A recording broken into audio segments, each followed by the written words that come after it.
Nisha from IGNOU. Hello, Dr. Singh. Thank you. Thank you. Good afternoon to all the other panelists. I'm just looking at my screen now.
Hello, Professor Chowdhury. How are you?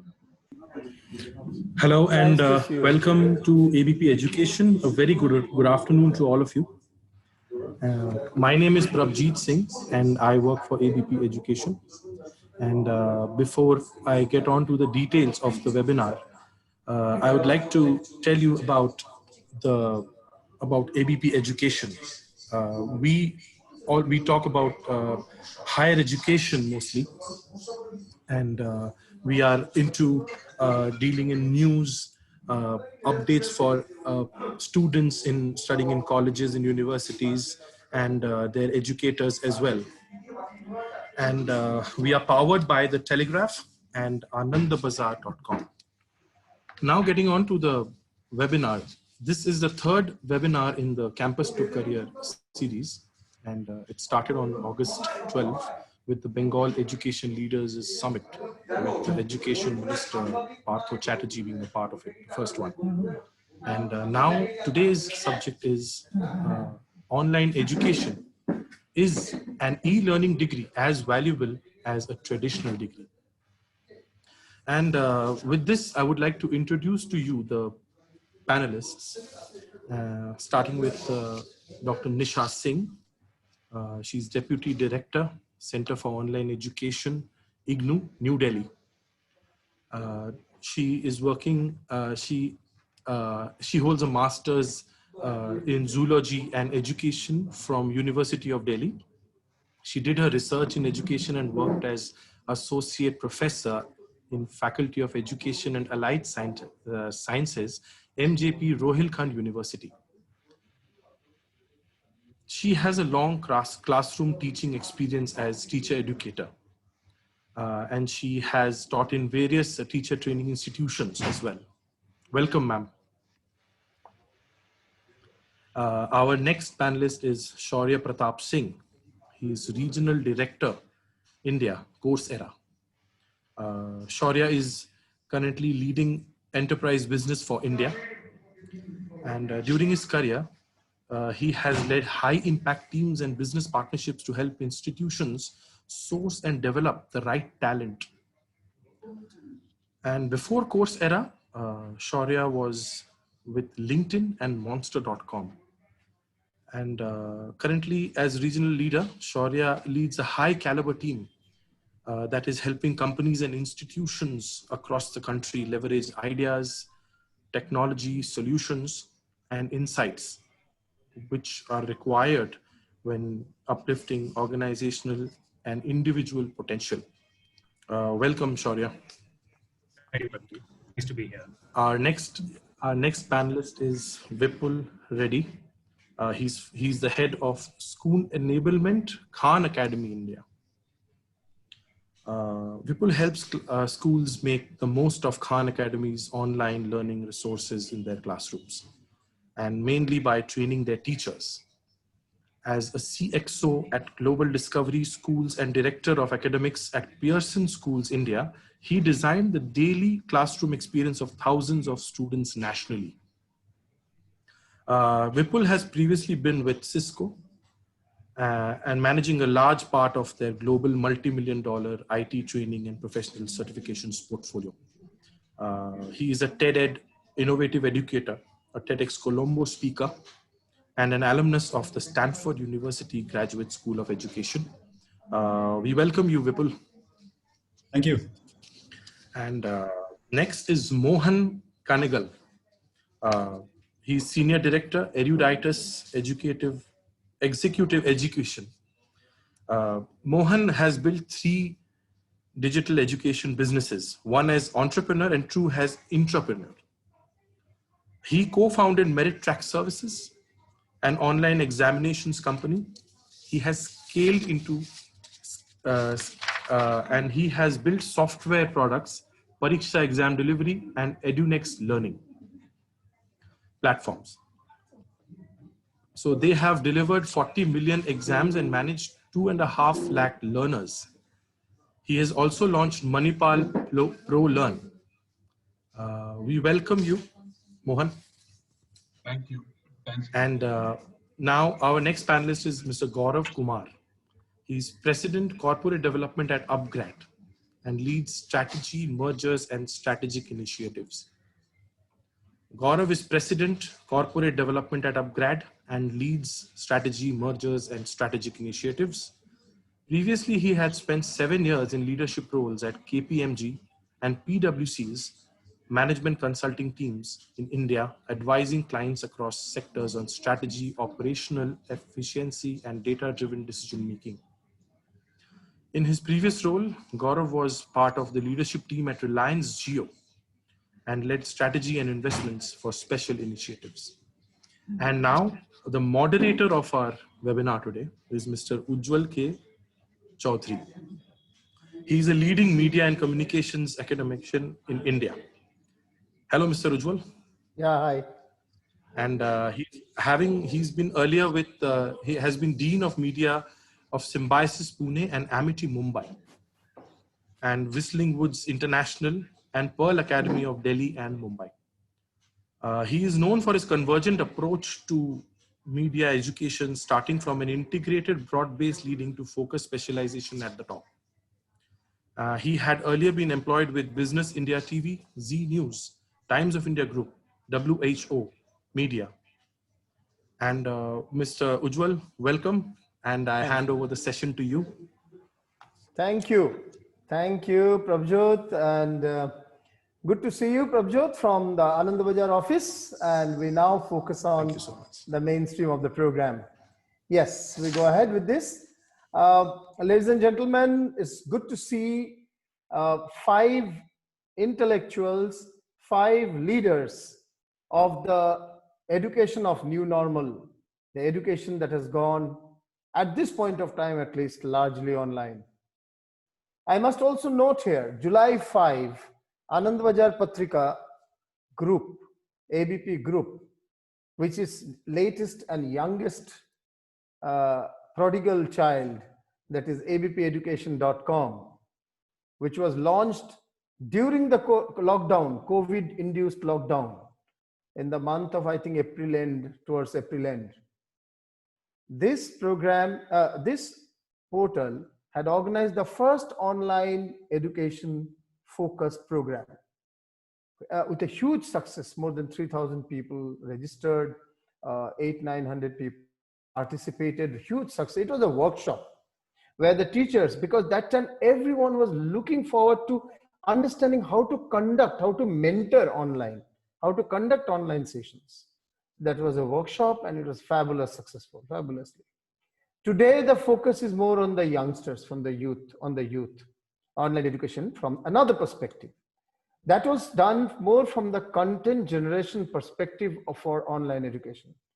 Today, we are meeting those who are at the helms, at the leadership position of providing online education in this country. So as has been already introduced, I'll not take time on introducing, but I would like to take this issue up, that whether we like it individually, like it or not, it's very significant that we have to understand we are moving towards technology-aided education forever. Even when the COVID is controlled, effective vaccine is there, and we get back to campuses to a large extent. I'm talking from my campus, by the way, I'm talking from my cabin at this point of time, but my students are not here. So even when we get back to our campuses with the students here, it may not be all 6 days of the week. A batch may be allowed a couple of days only to ensure physical distancing. And I must tell, please note, no social distancing, only physical distancing. Social bonding, social intimacy is the order of the day for mental strength and mental health. It's only physical distancing for the pandemic. Now, when we get back, then also the technology aided education will remain, and remain in a big way, including technology aided distance or online examinations and assessment as well.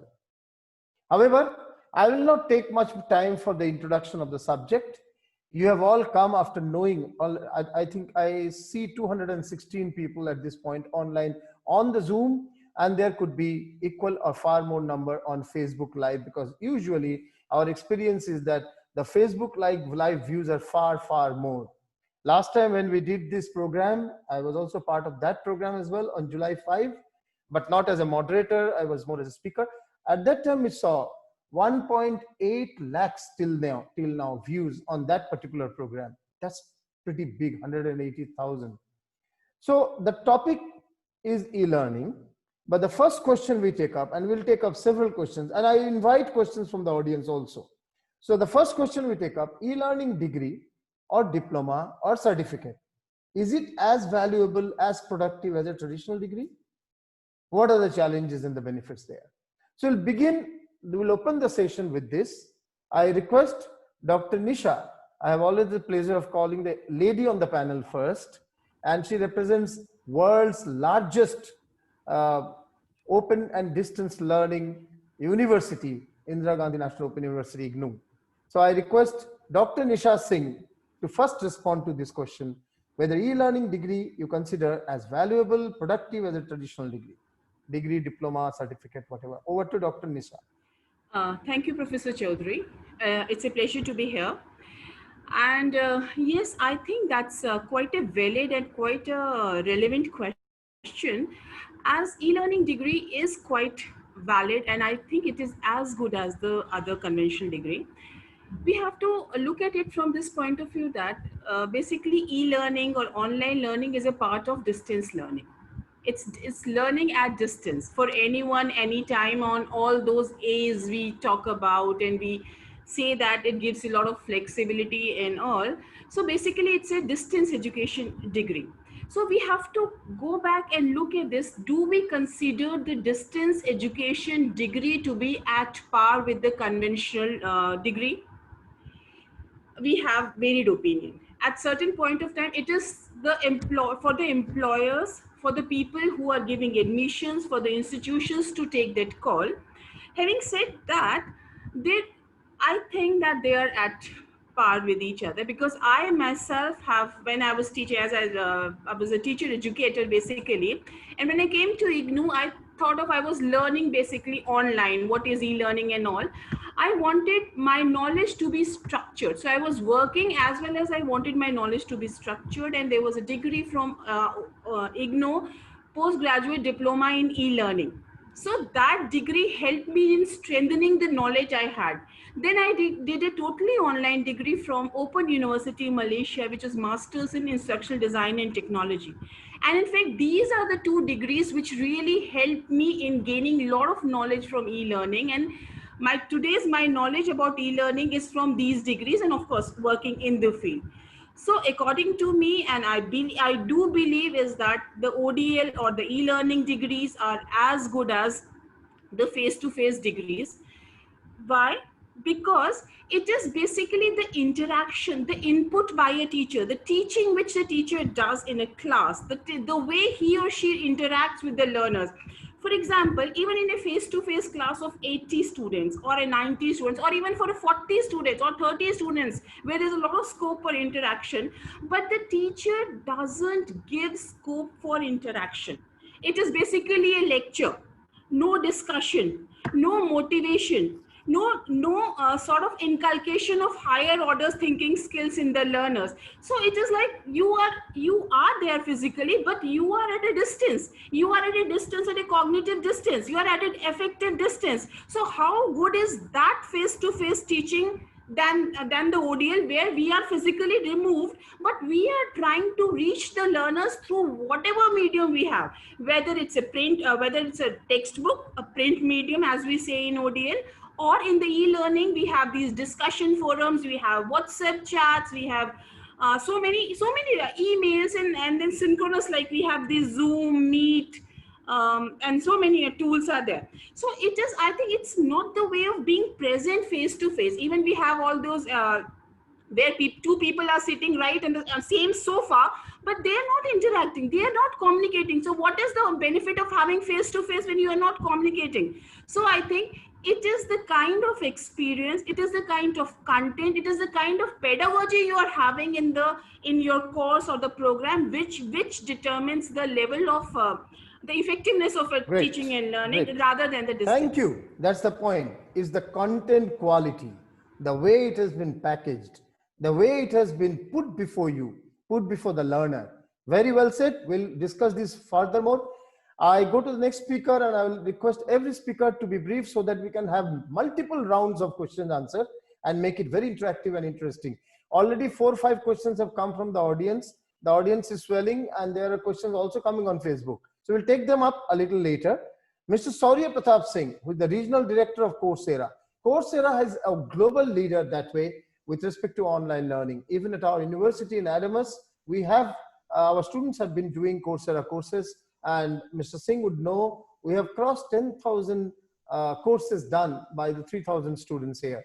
That shows an average of 3 to 4 courses per person. Shaurya Pratap Singh ji, what is your take on e-learning degree and diploma and its usefulness or value vis-a-vis traditional learning? Over to Shaurya Pratap Singh. Absolutely, Dr. Chowdhury.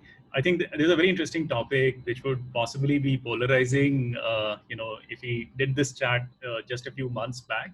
But I guess the very fact that we're pondering on this question in this kind of a setting actually is a sign that I would take.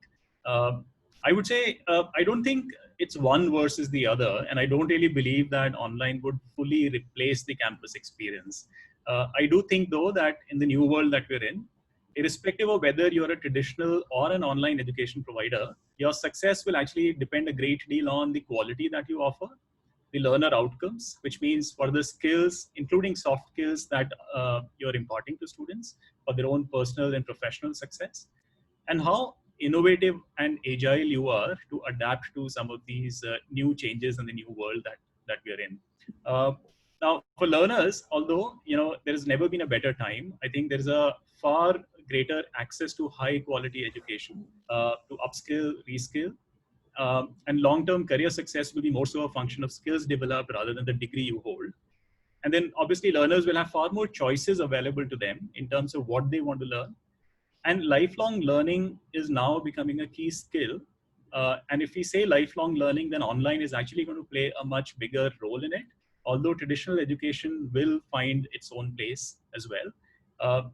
The way we've seen, especially after COVID, a lot of these adoption of digital in the traditional classroom has also really been accelerated. And for those who are aware, when COVID was declared a pandemic, one of the things that Coursera did as a global platform was to offer our Coursera for Campus catalog for free to all global universities and higher education institutions across the globe which were impacted by coronavirus. And at the moment, as we talk, we have about 10,000 institutions across the globe using Coursera. There have been approximately 26 million learning hours that have been put in the next four and a half months or so. And we are seeing, on an average, every learner taking up about 6 to 7 courses on our platform. And to say about quality, I think there is always room for higher engagement when you bring in the kind of quality.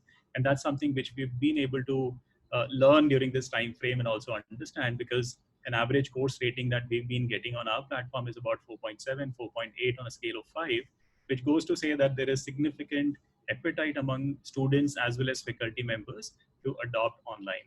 So that's where I would say, I would say blended is the approach going forward. I don't believe that one will prevail over the other. And that's something which we are already seeing in a lot of conversation that we have with higher ed institutions. Thank you. Thank you. Thank you, Mr. Singh. That was very effective presentation in the point that on one side you have told how online education has gone, leapfrogging in the last 4 months. You have even cited the number of hours and all that people have put in with respect to Coursera. I totally agree. And I do agree, for learners, there was never a better time, because now, due to asynchronous learning, that is learning at one's own end, at one's pace and at one's comfort, at only the connectivity, internet and power is required. So that learning has become almost 24/7 if one wants to. And this lifelong learning concept, which cannot be on campus, is also a fabulous concept that you brought forth. And I do agree that going ahead blended is the approach, where campus experience is necessary and is unique. Undoubtedly, you don't get mentors in the real sense unless you see them, listen to them. There is a sage on the stage in a way. And you don't get friends, your peers, unless you really come to campus. Now I move on to another gentleman who is particularly in the domain of school education, online school education, and a fabulous experience. Started from US, now has become an international experience, what we often call as Khan Academy. So I have with me my good friend whom I have met few times digitally, and we have communicated so well across, and sitting in our own comfort zones of homes and offices. We have been actually meeting in Nepal, in Delhi, in Bombay, in many places, but sitting from our homes, because the programs were organized from those cities. And it's nice to see you now in Kolkata. Welcome to my city, the city of joy, Kolkata. Mr. Vipul Redey, Head School Enablement, Khan Academy, India. How do you look at the question that has been put before us about e-learning vis-a-vis traditional degree or traditional learning, the efficacy of e-learning? Over to you, Mr. Redey. Thank you, Professor Chowdhury. And I'd just like to say that I think every time we are in one of these sessions, I've seen a different room in your house, and now I've seen your entire house, and now I'm seeing your office. So it's glad to see you. So, but I love the look of these books behind you, 1,000 books behind you. I really love the look. It's all fake, so don't worry. Actually, you should come and check out my book collection at some point when this is over. I'd love to show you the books more so than the container of the books. Okay.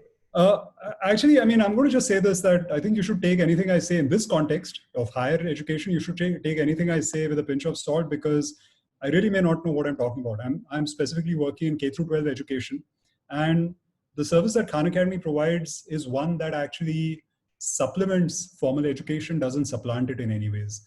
And so we work with teachers. We are, we don't basically, we try to make teachers better teachers. We don't try to become the teacher in that sense. But having said that, I think I'd just like to actually use my couple of minutes to basically just sort of reinforce what you just heard from Shaurya. I couldn't agree more with what you said, in that, there's a place and a time for the online education, and there's a place and a time for the offline education. All of us have gone through a school education where I guess, I mean, I don't want to pass any judgment on your education, but a lot of my education happened outside the classroom. And, that was basically made possible because of the fact that, there was personal interaction. There was that entire facet of education that came into play, which unfortunately in this environment is just completely not there. So in terms of, when you would actually use online education and the value that it provides, in our experience, we basically have at any given point in time anywhere from 6 to 9 crore people worldwide that use Khan Academy. We basically have we don't even bother counting how many learning minutes we actually dispense, because I think there's a lot of zeros in that number. There's also the fact that, there's about 190 countries, so it's a fairly broad spectrum of learners that we serve. Based on what we're seeing, one of the experiences that we've had is that one of the things that online education can do and do really well is bring a level of uniformity to the quality of the educational experience that children have, or learners have. I shouldn't say children, because now we're talking, higher education here. But like in terms of just the experience that you have, the kind of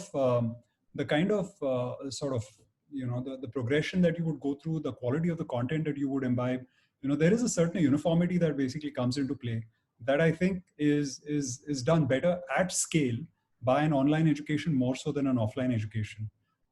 So the uniformity, and the lack of variance is definitely there. The second thing is, I think, the fact that you basically can do this with huge sort of economies of scale. So the next 100,000 learners that come on Khan Academy, the incremental cost to us of serving them is almost zero. And and that is basically not something that you could say of offline education. And so, when you look at some of those benefits, I think there's definitely value to that when you're thinking about, potentially educating the entire planet. On the flip side, there's also the fact that when you're looking at like offline education, I'm just going to talk about my, my office experience over here. There's a lot that I would learn about what's happening around the office just from the water cooler conversations and the conversations that happen around the hallway. And that's I think not that different from how it would work in a formal learning environment, where you would go to your friend, you would ask your friend questions about, quick download, ye kaise chalta hai? And then you would basically get your download from your friend, and you would basically be in a better position to take that test or to finish that project or finish your homework or what have you. That part would be entirely missing, and that would be unfortunate. There's also the whole the entire sort of social emotional learning that basically comes from having humans around you as opposed to just my laptop and this medium of instruction. So I think for all of those reasons, I think there isn't one good answer. So I really like what Shaurya said, in that I think the sweet spot lies right in the middle. There are things that online can do, there are things that offline can do, and I think we should try and basically get the best of both worlds. We don't need to choose right now at this point. The sweet spot lies in the middle, and we should choose best of both the world. Wise words indeed. I would like to draw attention of all in the panel and the audience to a comment written by one of the participants just now in Zoom, Nikhil Priya. He's writing, I did my BBA through traditional mode, and now I'm pursuing my master's program under distance mode. But my experience says distance mode is far more useful to me than the traditional mode, as under traditional mode, 50 students sitting in one class doing nothing, as the teacher gives importance to the students who can excel only. And what it tries to mean is that from distance, it's a sort of a uniform approach, or whatever you can call it. That's just one comment. I will take many more as we go ahead. Now I invite Mr. Mohan Kennegal, Senior Director, Eruditus Executive Education, for his initial perspective on e-learning vis-a-vis traditional learning. Over to Mr. Mohan Kennegal. Sure. Thank you, Professor Ujjwal. I hope to see more rooms in your house too. Just like Vipul. Today it's office. Yeah. So, very briefly, maybe 2-3 things. One is we have to recognize that different people pursue education for different reasons. So to use a common metric to judge whether a certain type of education is appropriate, good enough, etc., would be difficult. So just to give some color to what I'm saying, I have met students who say, I'm a housewife, I'm pursuing this degree because I feel embarrassed with my own family, when my family talks to me because I don't have a degree. And people in my social circle, etc., look down upon me because I don't have a degree, so I want one. So this is one kind of learner. There is another kind of learner who says, if I have a degree, I can get a promotion in my government job. So that's a completely different bucket, different reason to do it. There's a third kind of person. We in fact in recent times have enrolled people who are 58 years old, 65 years old, who are saying I'm pursuing this program because I just want to learn. I just want to learn. There's no other reason at all. And then there are of course students who are pursuing it middle of their career to stay updated, to know to be updated to what's happening, trends and so on. There are young people who are pursuing degrees for getting a job and so on. So in each of the, in fact, I've even met students who pursue distance education because they live in places where it's unsafe to return from college to home in the evening. So it's better to pursue it online or through distance. So given all of these varied reasons why people pursue it, I would only say it is appropriate. Online education is appropriate depending on your social context, your goals from education. And it's such a large set of people who have to be educated in the world. So any which way, it would be foolish for any of us to go out and say this is the only way they should learn. So people should learn in the way that's convenient for them. So that would be my 2 bits. I see a lot of questions around which program to choose, etc. There are several good websites that even advise you on one to choose, but I think we can cover that later in the session depending on time and so on. So that was my bit, Professor Ujjwal. You will have multiple rounds, Mr. Mohan, and thank you for the opening comments. Gaurav Kumar, Mr. Gaurav Kumar, President Corporate Development Upgrad, and Upgrad has been upgrading the skills and abilities of a large number of young people, particularly in recent times, and I really appreciate the work. I have known many who have taken up courses from Upgrad, particularly in the areas of digital marketing or business skill development, sales development and all. How do you look at this whole vexed question of e-learning vis-a-vis traditional learning? Thank you, Professor Chowdhury. I don't know what to add after Shaurya, Vipul, Mohan. I'm just scrambling, and till the time Vipul was speaking, I thought I may have one or two. But when Mohan started, I said, "Oh God," So, no, but I guess so. Let me have the joy of summing it up quickly. I guess yes. It's very clear that it is never about one versus another. It is about both, and both will have its time and place. Right. It will be about choices. As we, today we have learners, who may be in engineering for 10 years, doing a back-end engineer job, and will say, what, product management seems to be, job of the day, or being a data scientist sounds very aspirational. Now, if he or she has to leave their jobs and go to a full-time education institution, it's lots of opportunity cost. They will end up leaving their jobs, which is a huge risk, comes with a cost. They of course can't attend their jobs and a full-time college same time, doesn't work for them, and that's where someone like us comes in. One very valid point Professor Nisha said earlier, that it is never about the mode. It is all it's about the efficacy of the program, how well you are teaching, how strong your pedagogy is. Are you trying to replicate time environment, the real world environment in an online environment, if at all you can? And what are those key elements? Because Vipul said that we all went to college, and we didn't go to college only for a studying. There were another 10 things which made the whole experience worthwhile. So, I guess they both need to be around. They both will work together, and at different juncture of people's academic career life, they will choose one versus another.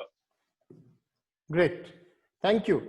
So the score point that Gaurav brings forth is, it is not about one versus the other. Each of them has its unique. I don't know whether I froze because all of you guys were frozen on my screen. No. We heard you completely clearly. So what Gaurav has brought forth is that it is not about one versus the other. It is both will exist and coexist with unique places for it. And he has talked, what actually he has put forth is that Asynchronous learning at your own pace, would require many people to get into online learning to upgrade their skills at their own time, not leaving jobs, not incurring a lot of what you call as opportunity cost. The opportunity cost will be lower if someone can do a job and also learn online. So that's the point that Gaurav brings forth. I will take a question. Abhik Mukherjee in the question answer and Mangal Singh in the chat box asked the same question, that if you take a master's or a PG diploma, master's degree or a PG diploma for online learning from certain university, many a time it is found that the UGC or AICT, whether it's accredited there or not, we are not sure, and private sector and government sector both many a time do not equate it or give it the same importance as a traditional face-to-face degree would be. So this is the question that has come from Abhik and Mangal. Can I ask Dr. Nisha to address this, please? That's a very relevant question. Yeah, it happens sometimes because the equivalence of the degree has to be established in the country and across like if international degrees also. The AIU is the organization generally which determines the equivalence and gives it. Yes, it is a issue, but then this is slowly being resolved as the institutions are coming forward, because institutions are run by people like you and me. So when there is no clear-cut instructions, though UGC as well as AIU is saying that there's an equivalence of the degree, but when there's a lot of competitions and you have to choose, then people like to play safe, and then they choose people from the face-to-face or the conventional universities which have got validity according to everyone. So that is the issue. But then on papers there is equivalence and there is recognition for the degrees, online degrees, as well as the ODL degrees. For the online degrees, the UGC has given in 2018 it has given mandate to certain universities to run the online degree programs, and if you're doing it from a valid panel accredited university, I don't think so there should be an issue in the recognition of the degree. So the answer that Dr. Nisha presents for us all, that we must look at universities which are UGC recognized, the programs which are validated by UGC, and that can be easily checked in the portals of all the universities which provide that particular degree. And there is a mindset problem, but the mindset problem may take time.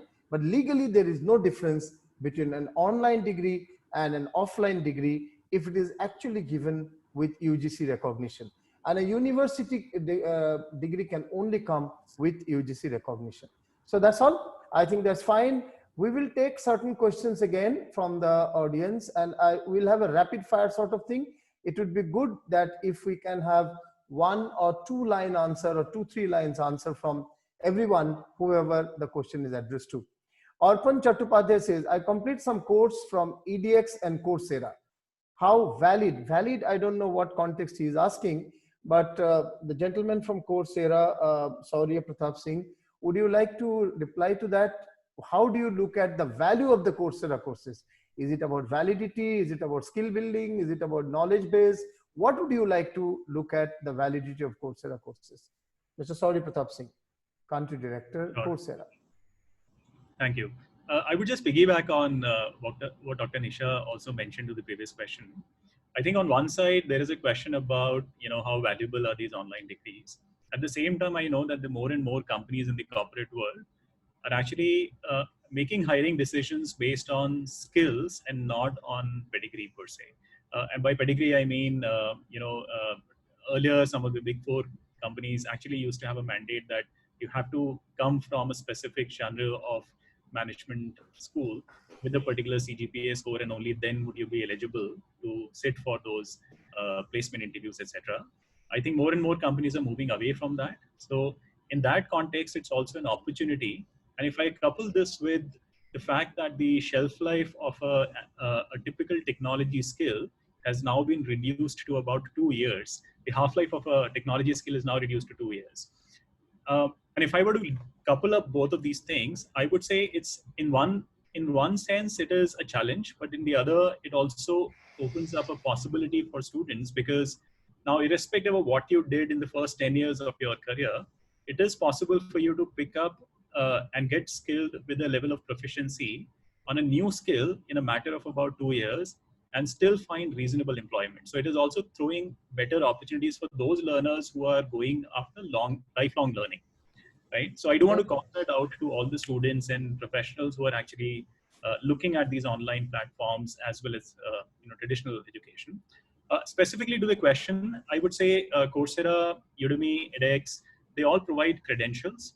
And depending on what skills are you gaining, you will find a certain section of employers valuing those credentials, because it signals two things.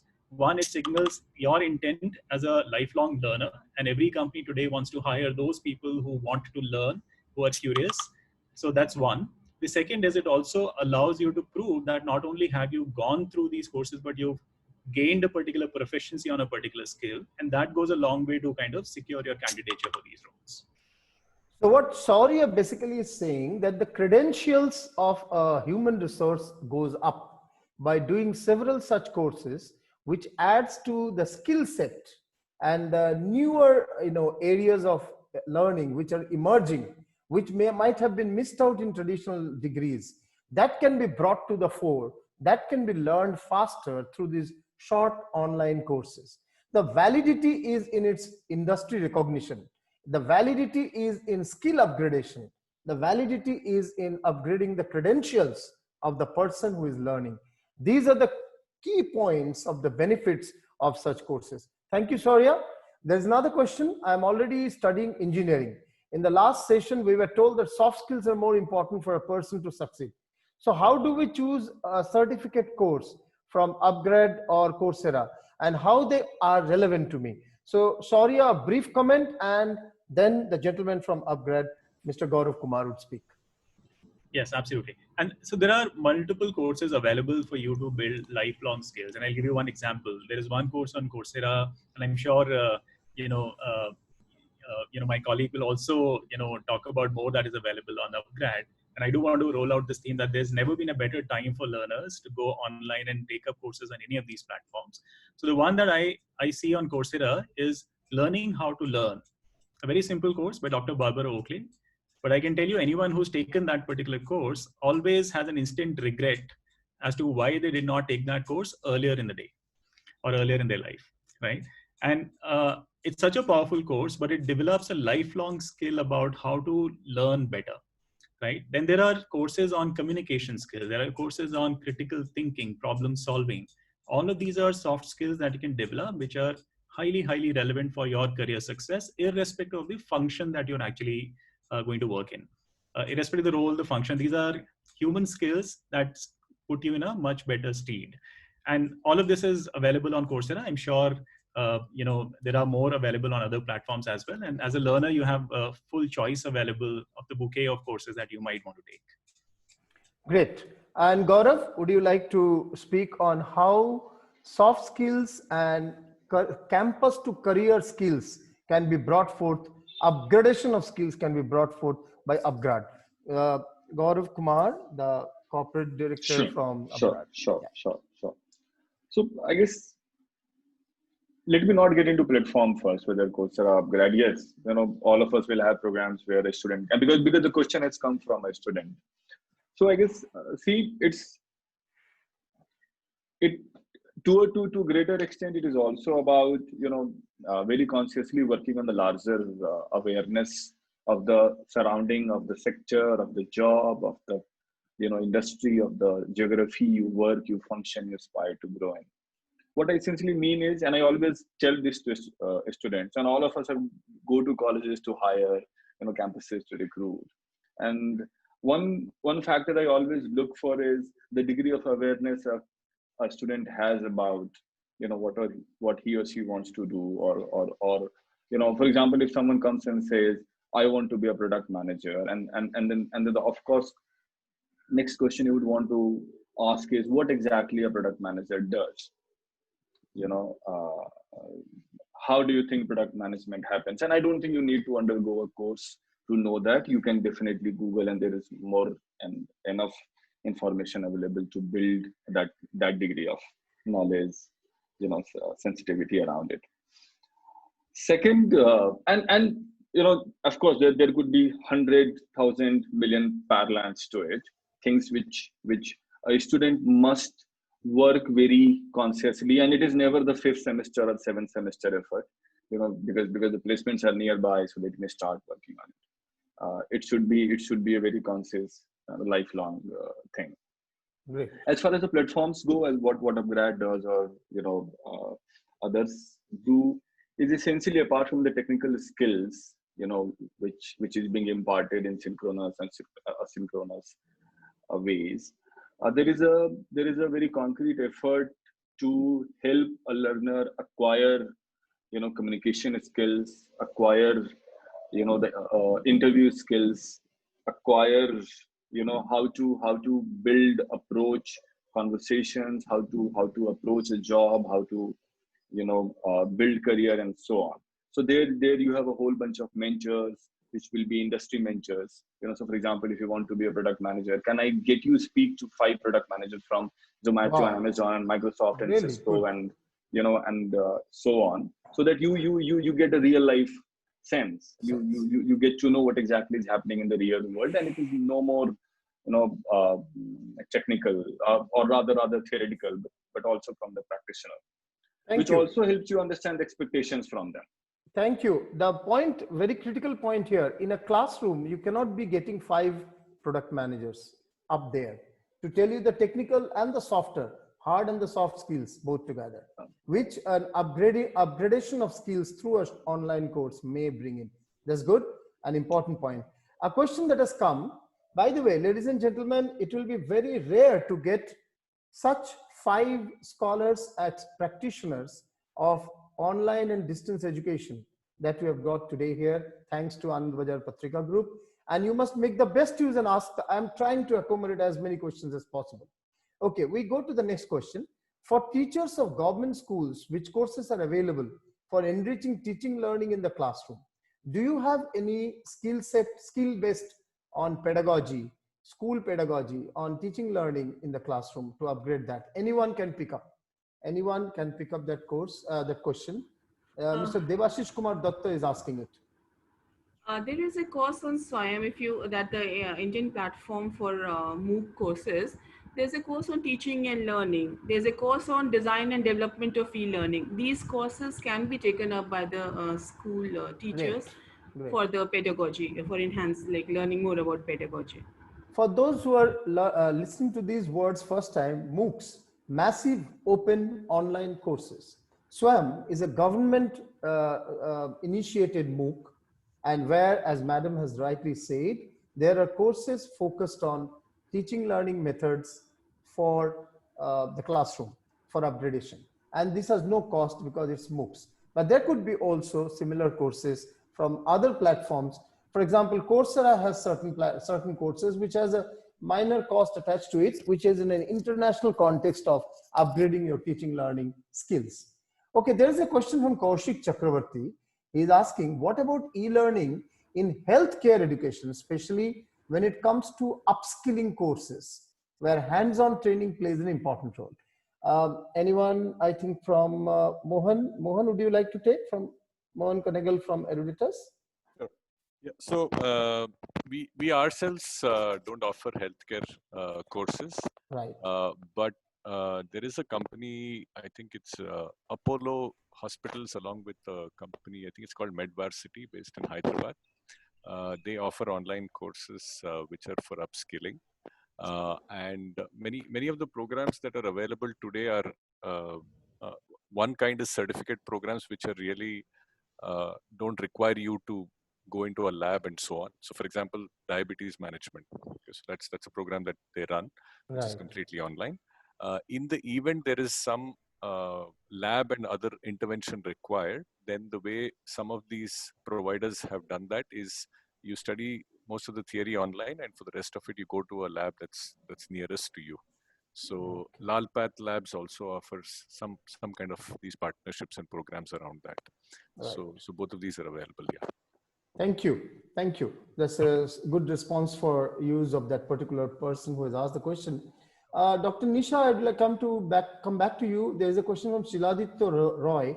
When someone is pursuing an online course from an institute, for example, from IGNOU, sometimes the students need a clear communication from the institute's end.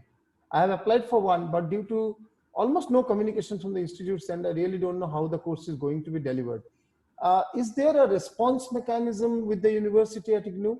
What sort of guidelines would you give to such learners who would be waiting for further instruction, particularly in the COVID context? Dr. Nisha, yeah, please. there is a clear-cut, like communication is the key. In fact, in the face-to-face or online learning, communication is the key. And we often say that it is like decided as to right in the beginning, one should decide as to say within 24 hours, there will be an answer. And if we don't know the answer, we'll tell you the answer in another 24 hours. So that communication is there. Maybe if he has taken admission right now, and then there has been there has been extending the dates for the admission. So maybe there could be a reason for lack of communication. I don't know about where is there's a lag, because generally we don't have this kind of lag or a lack. Okay. So in case if you can just write to me, I am Dr. Nisha, Dr. Nisha NISHA at ignou.ac.in. If he writes to me, I'll see where. Then I don't know which course he has taken admission into. So Right. generally, we don't have this. They can write Right. to the COE as well as to the course coordinators. I would suggest, Dr. Nisha, you can in the chat box leave your email ID for anyone to Right, contact. I'll do on that. I'll do that. Okay, there's a question from Dr. Subhranshu Pan. There is still no provision for e-certificate course for a faculty development program FDP by UGC rather than direct course. Webinar also not in the list of approval of UGC. Now, I will take this, Dr. Pan. I understand this, this problem because even my faculty members have also faced this at times. This is as a result of the old school of thinking, where the focus was all on physical FDPs. With the pandemic increasing its tenacity, increasing its ferociousness, we have crossed, I think, 27 or 28 lakhs infections by now. This physical FDP is going to be a long time for now. So there has to be certain changes. As you have seen, UGC has allowed online examinations. UGC has rather called for online examinations at every level. Online classes for all the 900 plus universities has been allowed. Similarly, e-certificates also would be. Now all the universities are doing FDP through the online mode, and e-certificates will be in the long run acceptable. So it's more important point is to learn rather and not just talk about the certificate alone, but then certificate will be acceptable as well as we go ahead. There's one question from, okay, no, this is about, no, this is not a question.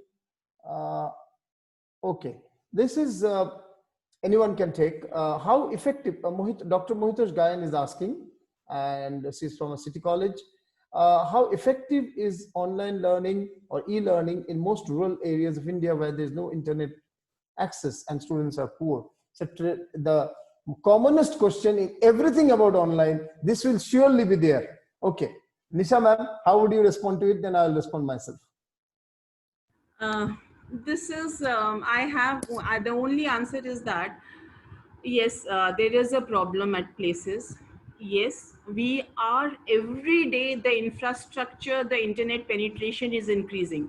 The ITU, the International Telecommunication Union said that by the end of 2019, 53.6% of the people will have access to internet. In India, it is around 560 million people have access to internet, but because of the poor connectivity in the remote areas, then what we should do is we should try to use the technology which is not so bandwidth intensive. Like you can have more of podcasts rather than video synchronous teaching.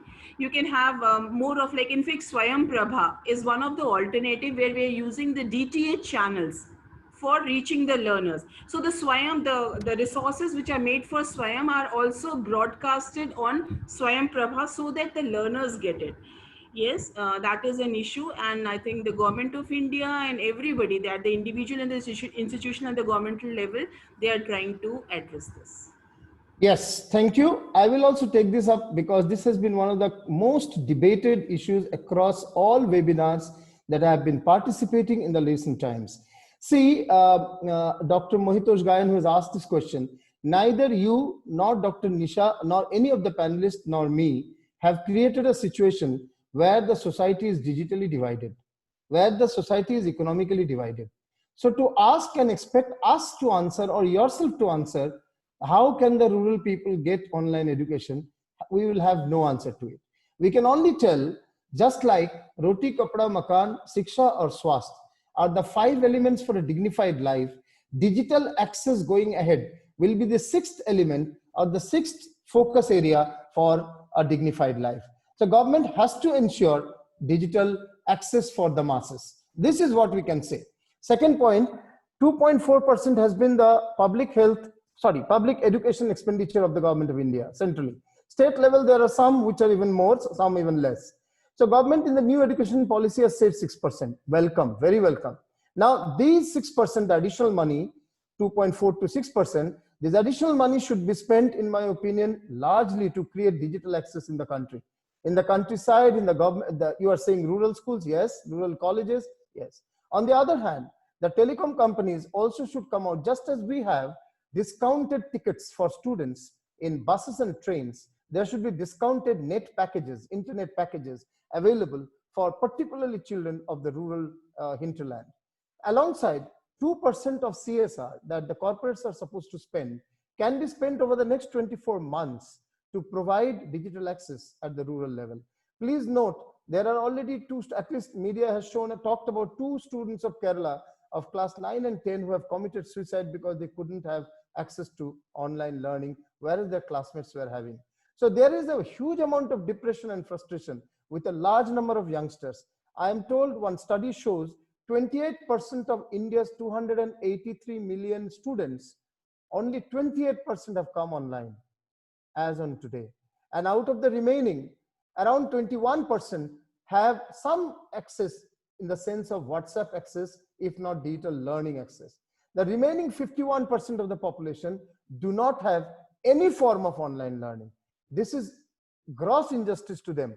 But for that, Dr. Mohitosh Gayan, neither you nor me, nor Gaurav ji or Dr. Nisha Singh or Shaurya Pratap Singh is responsible. It is an economically divided society, therefore a digitally divided society, made worse because of the hinterland, the difference between the urban and rural connectivity.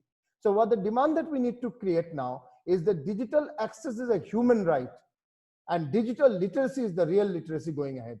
This has to be understood, and government, private sector and individual. I am looking forward to, I'm told that one NGO has started. I'm looking forward to 1 million mobile campaign. Let some NGO take up the duty of collecting 1 million mobiles. Many of us who are in this program, 287 people, I am sure if you search your homes, there isn't one old mobile which you are not using. Why not give them away? If you can't have a mobile, then give 3,000 or 4,000, 5,000 rupees contribution so that a pad or a mobile can be bought and given. I have seen many people doing it already, started in various parts of India. So individual social responsibility, corporate social responsibility, government social responsibility, but the responsibility is to bridge the digital divide. Otherwise, we will keep debating how can the rural children have it, for which you and I are not responsible. We need to take steps, at least 10 students, at least 20 students may be assisted by each of us. And we need to also create pressures of public opinion peacefully on the government as well. We move to the next question on assessment. Professor Chowdhury, before that, Yes, Professor Chowdhury, yes, before that, let me ask this question to Vipul. Vipul, you work with school children, lots of government initiatives as well. Yep. Is this really a acute problem? Huge. It's huge. It's the #1 blocker for use of online resources in Indian classrooms, at least. So when we actually look at schools, Khan Academy was first basically put together in the US. Like it was first developed in the US, where internet penetration in classrooms is close to, if not completely, 100%. Like you would not walk into a school classroom which isn't connected to the internet through some computer or some sort of devices in the classroom. In India, I haven't been, and I at least haven't been able to find any numbers about what that internet penetration number is. Thank you, Professor Chowdhury, for some of the numbers you shared. I mean, that was hugely illuminating. But I mean, I haven't seen it, at least in the K through 12 sector. I don't know what the number is like. But I would be shocked if that number went into the double digits in our experience. we basically are working with schools where even, government schools, absolutely, I think there's sort of a sliding scale of interest and enthusiasm and more importantly, money and energy that governments are putting into getting infrastructure into schools. But even on the private school side, you would think some of the schools that I've worked with, I mean, these are names where you expect that, like, kids of ministers and movie stars actually study, and they don't have enough devices. So actually, it's not sort of something that is an issue with just government and just sort of like something that's with the public school systems. It's pretty rife with the private school systems too, and they should not basically take this for granted as something as a mountain they've conquered, because they haven't. Vipul, I asked this question. Sorry, ma'am. I asked this question for different reasons. My previous assistant was with Geo, and that's where I'm coming from. So again, the challenges of data reach or challenges of having connected classrooms. Both. And because I believe data, as far as data reach goes, India is reasonably covered. 4G. I'll give you a case in point. The problem is more on this part. So, I mean, it's both actually, in terms of the devices as well as the connectivity. I think both of those are sort of things that, at least the school systems have fallen flat on. And I think in general, it should not be that different with higher ed either. I'll give you a case in point. There's like a school system called the Jawahar Navodaya Vidyalayas.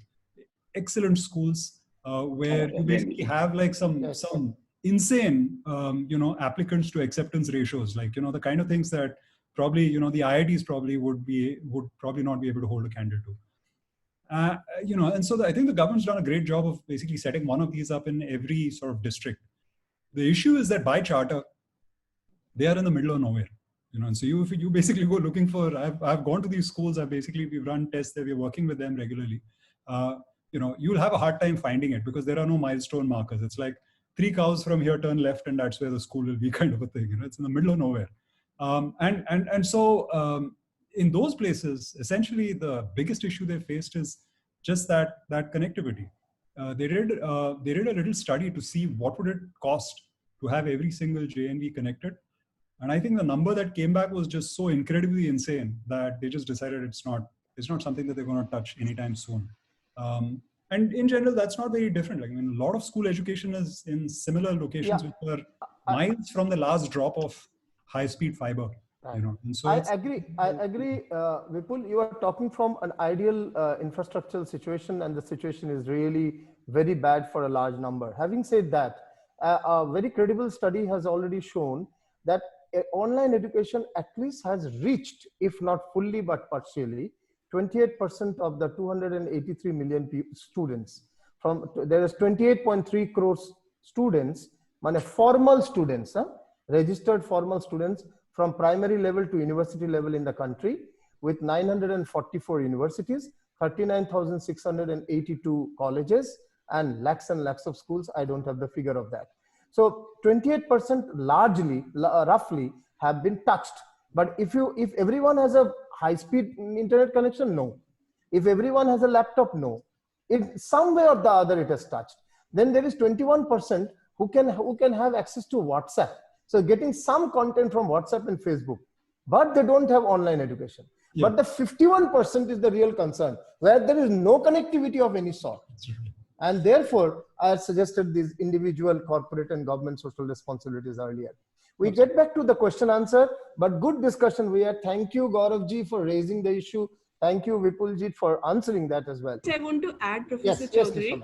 Yes. It is also when the Gaurav ji and Vipul ji was saying that like the people are like, there are public schools, like ministers' schools and all, Vipul ji was mentioning, and then there's no connection is not there. It is also the mindset. I just want to say that it is the teachers who are, it is basically being the digital natives or the digital migrants. Right. The teachers being the digital migrants, they don't take so like openly to the connected medium, because as I was discussing earlier, by online, they're exposed to the world. What they are doing within the 4 walls of the classroom, like the way they were teaching their learners, whether through the book, through the written notes or whatever, I don't want to go into that. So that becomes exposed to the world, and that could be one of the reasons. And then technophobia is also there, another reason.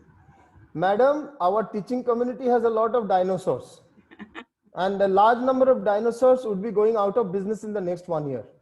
If this pandemic and this blended thing continues, and which is expected that the blended thing will continue for a long time, there will be a lot of changes. Again, coming back, Surjendu Das is asking whether skill enhancement can be done through e-learning initiative. Through e-learning, we can learn virtually, but virtual skill enhancement sometimes face certain challenges in real life, waiting for certain solutions. Mohan and Shaurya, if you could take this up, both of you. Thank you. Yeah. Yeah. Sorry, you want to speak first? No, absolutely. Please, after you. Okay. Cool. So, Professor Ujjwal, there are at least 2-3 examples where some of this has happened. So firstly, the question is what skills are to be acquired? So one of the significant shifts that's happening in business itself, in industry itself, is that the skill sets required there themselves are moving to digital. Okay, so to give you just a few examples, any power plant today, any factory today, any bank today is almost completely run on digital systems. So even learning a hands-on physical skill is to that extent not necessarily current. Okay, so including, for example, surgeons today. I met a surgeon recently. She was saying one of our key skills is the ability to control a stylus and a device at a very high control, because they use that for laser surgery and so on. So many of these skills that are required itself have moved digital. So that's one shift. Second is, in line with that, there are a whole bunch of examples that I've seen. So I once went to BITS Pilani. They've got I think a Mercedes or one of those cars in their lab. Every aspect of that car is then digitized, and you can sit anywhere in the world and run experiments on it in an automobile lab example. Very good. Coding platforms, there are hundreds of examples. We don't need to go into that. And then increasingly medical, surgery. And today, in fact, just today, I think AICT has said, or I think it was SRM University who has said, most of their second or third year labs are all digitized and people can do their experiments from outside. So, so there's a significant move. I would say the problem is different. I would urge students not to imagine a world that looks exactly like it does today. If you imagine that world and learn skills for it, you will be outdated by the time you start working. Okay? Because you'll have to imagine a world where interfaces itself are going to change. So that would be my 2 bits on it. Very well said. Shaurya. Yeah, and I just build on what Mohan said. So, I'll talk about 2 things, how jobs are changing. Is there any other choice but not to actually have online blending into the traditional ecosystem? So I'll start with the second one first and possibly paint a size of the problem. So, there's a firm, Holon IQ, which does, research on, higher ed and all of that. So even before COVID, they'd anticipated and they published this research that by 2030, the demand for higher education will increase by an additional 35 crore students across the globe. Ooh. At the same time, McKinsey also estimated that by 2030, there will be about 37.5 crore people who would be displaced because of automation and the skills changing, and they will all need to reskill themselves for different occupations. Now, if you were to look at this entire collective set of new students coming in and those who will need reskilling, if you were to build universities for these people, that means that 2 new universities have to be created every day for the next 10 years for us to be able to fulfill that demand. Impossible. Now, that is absolutely not going to happen, right? So the world will figure out a way for online to plug some of these gaps, and that's the only way we could solve these problems. So that's one. The other is, I would build on what Mohan mentioned. Dell Technologies also did some research, and they published something. This was authored by Institute of Future, and they said 85% of the jobs that will exist in 2030 haven't been invented yet. So nobody knows what those jobs and roles will be. And there's one more by World Economic Forum, which says 65% of the kids which are getting into the primary education today will be employed in future jobs that haven't been invented yet. Right? So if all of this is going to be true, then what we are saying is, and I mentioned earlier, the half-life of a technical skill is actually shrinking to about 2 years now. that of a general functional skill is about 5 years. So it is very possible that if you have a fixed view of the world, like what Mohan said, if you're preparing for the world that it is today, you're already racing behind many others. So the idea is for you to be able to learn continuously, upskill and reskill continuously. And that is where 42% of jobs are expected to have an entirely new skill set by 2022. And that is what I say. Online has to be blended in. So certain components can be brought at scale. And I do understand some of the bandwidth and connectivity challenges. But if you have to scale learning and you have to do that at the pace at which the world will demand from a worker, then you've got to make online possible, whether it is standalone or whether it is in a blended format. And to Dr. Nisha's point also, there are some inherent benefits of moving online because it develops a lot of transparency in the entire process. So right now, you cannot measure student outcomes. You can't measure after going through a particular class, are they really developing skills? Are they being able to apply those skills? A lot of that actually becomes very transparent through data. And as Coursera, for instance, being the platform that we are with 65 million members and working with 2,500 organizations, we are able to track what skills are learners learning on our platform to be successful in different jobs in respective functions, roles, and industries. And that is something which we can tie back into the learning path for all those students who want to pursue jobs which are similar in nature or which are evolving at this point of time, and be able to give them a perspective how that learning will be best absorbed and could be most effective for those learners. Thank you.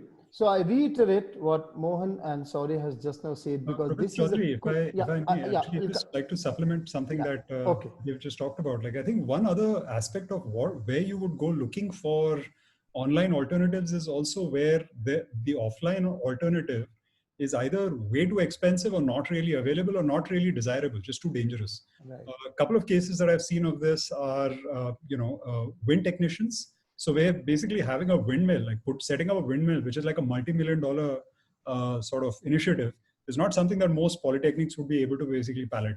Second thing is things where there's just either, there's nothing available, or it may be just too dangerous to actually try and have something physical available.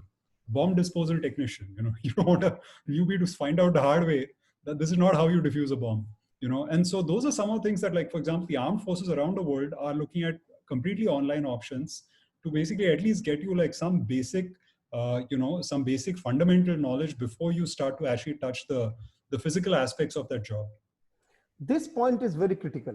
Both the things that you have mentioned. One, you are learning for a world which is not even invented, not even seen now.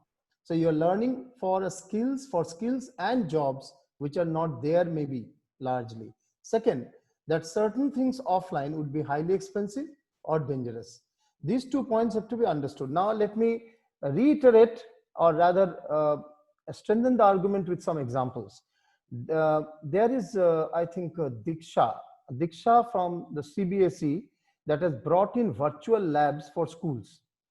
Even I think, if I'm not wrong, Khan Academy has a lot of practical work taught online as well, sciences, particularly in sciences. And Diksha has actually brought virtual labs for class 9, 10, 11, 12. And we have, for example, at our university, we are trying now, first level has already happened, virtual labs for bringing the engineering, the first 1 or 2 semesters completely online. I run a media school, so we have created a virtual studio. The full editing still now would require the student to come on campus, but 60% can be done online. So do-it-yourself manuals are being developed step by step, and there is a quiz after every 5 minutes. There is a quiz which checks whether you have understood it properly, whether you have known it properly, and you have a feeling as if you are sitting in the studio with the console in front of you, with the machinery in front of you, and working on it. Almost that feel is there. So 60%, what we do today in our labs and studios, 60 to 65% can be done, means 2/3 can be done online. Yes, if you have to collect soil and look at the soil quality, you have to do it physically. If you have to finally take the film and edit it, you can do edit even at home. There are very cheap edit machines now. But suppose you cannot buy the entire thing, then you'll need a studio to come to physically, undoubtedly. But a large part of it, that you cannot do any practical online is a misnomer in today's technology. So it's a misnomer. So and on with reference to Dell, Mohan has given example, Shaurya has given examples furthermore. We'll go to the next question. And this is from a professor from Amit University, Saurabh Basu, is asking, dear sir, please say a few words on that. During this COVID era, what are the basic difference at present and what difference will be between distance education and online education? Let me start with Dr. Nisha Singh. ODL is your area, you know it better. Open and distance learning and online learning. How do you differentiate? Basically, online learning is is a part of distance learning. It's like distance learning is you are at a distance, right? So whether it is in ODL mode where we try to communicate through printed medium, or this is or the online where we are trying to communicate through the synchronous or the asynchronous technology. So that is there. In the post-COVID, the ODL has been there, online has been there, previous also, but there were not many believers. It is like few people who were going into it, and then we have these Moocs from 2012, which was known as the year of Moocs, and then we have these online courses and on a massive scale. So people are recognizing that online learning has the potentiality. Yes, as has been discussed throughout the day to day, that both have got its own advantages and disadvantages. So let us not go into a state where one can replace other, but let's have the best of the two. Best of the two, echoing what Shaurya said in the opening comments. Indeed, very right. Vipul, there is this question from Rita Das Gupta that students at the schools seem to be quite excited about both online offline mix. What is the experience of Khan Academy in India, particularly? The courses that you offer are largely in the domain of sciences, if I'm not wrong, natural sciences. So what has been the experience? How do you blend the online education with anything, any practical or offline? Or how do you integrate the efforts of the school teachers on ground with your learning online? How do you do that, if you could speak of it? Sure. Thank you. So that's a great question. So thanks for that question, by the way. So in general, I think, and this was referred to earlier in the conversation about, the synchronous and the asynchronous parts of online education, where you have the synchronous part being, just very quickly, where you actually have a teacher who's in the picture and who's basically, speaking to all of the students at the same time, just as we are in this session. And then there's the asynchronous part, which is probably the pre-work or the post-work, the homework that, so to speak, that might be involved in the picture. In general, what we're seeing over here is that the asynchronous part has taken a much larger, importance versus when you had, in-person classes happening in the regular stream of things. We basically are seeing that, where teachers would get their data points from the physical presence of the student being right next to them. They could look over the child's shoulder and look into the books and see whether they're doing what they're supposed to be doing, be able to look them in the eye and see if they're like completely lost and confused, or if they basically are with them in the classroom. Those are not things that are there anymore. And so one of the sort of the dynamics that are playing out right now is that teachers are a lot more dependent on the data that tools like Khan Academy can provide them to basically do their instruction. So that's one of the things that we're seeing, a dependence on data that was a lot more unofficial and sort of not as much there, not as objective in the past. The second thing that we're seeing is that teachers that were trained and ready to go just by the DNA of the school and the environment that they've been in to use such resources, such asynchronous resources, are the ones that seem to have basically transitioned to this environment the most seamlessly. They're the ones that, and so in fact, I was talking to a school principal just before I got into this call from Mumbai, and their school has invested heavily in teacher training, especially basically, just up-leveling the DNA of the teachers to be able to deal with online resources. And those guys, without missing a beat, they've basically moved from a completely offline version to a completely online version of their instruction. and in general, I think those are things that we are seeing that, you know, are paying rich dividends at this point in time. You know, schools that basically have you know, have used data in the past are doing a lot better. Schools that have trained their teachers to use online resources in the past are doing a lot better. So what I take a message from you that you have tools and resources for students to learn online through Khan Academy directly, Yep. and also tools and resources for the teachers to take them, make use of it in a blended format in their day-to-day learning. Very great that you are actually gone one step beyond just the online learning by the student. Same thing for the other gentleman here. If we can come to this, there's a question by Pankaj Garg that, you know, effective e-learning is actually by those who take interest in these, and that's not more than 10-12% of the youngsters. How can we integrate internship and going beyond the course online? What sort of skill sets application of it can be done? You know, how can you make it value added, the online training that you do? How can it be value added? If Eruditus, Upgrad, Coursera, what are they doing or thinking on those lines? If you can talk. Shaurya, if you can begin. Yeah, absolutely. So I think, you know, adoption actually is a function of what is the purpose for learning, you know. So I know that there are a lot of students who come onto our platform and take up the courses which we've made free for audit on our platform. Free for audit is a mechanism like today Coursera has about 4,200 plus courses in our catalog. We made a small percentage of those courses free, where you can take up that particular course online for free, but you'll have to pay to get a certification or a credential. Yes. Right? So there are a whole lot of people who come onto our platform, take up those free courses, but they fall short of taking that credential. And technically speaking, they haven't completed that particular course unless they have taken that credential. So therefore, if you search online, the average completion rate of Moocs will be actually very dismal. So you hear something like 2 to 3%. But what we also know is that when we partner with organizations, and when organizations use Coursera to train their own employees on specific skills with a clear defined objective, which is tied to the career success of that employee, that course completion rate suddenly goes up to about 60-70%. We also know that when we partner with campuses and universities and higher ed institutions, and when our courses are offered for credit, that course completion actually goes to 99%, 99, 100%, almost 100%. Right? So I would say that if you're learning for just the sake of learning, that's a great thing. And there are learners who would do that. But you can tie that learning with a purpose and an objective that you want to attain, then it becomes much more stickier.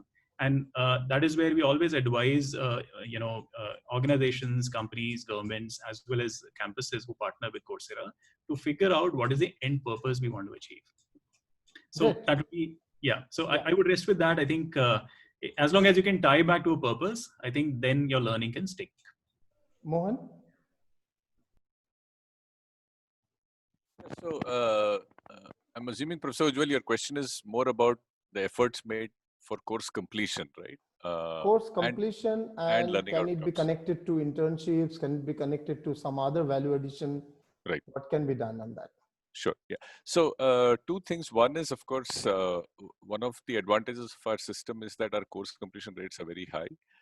We typically have an 85% course completion rate. Some courses are even higher.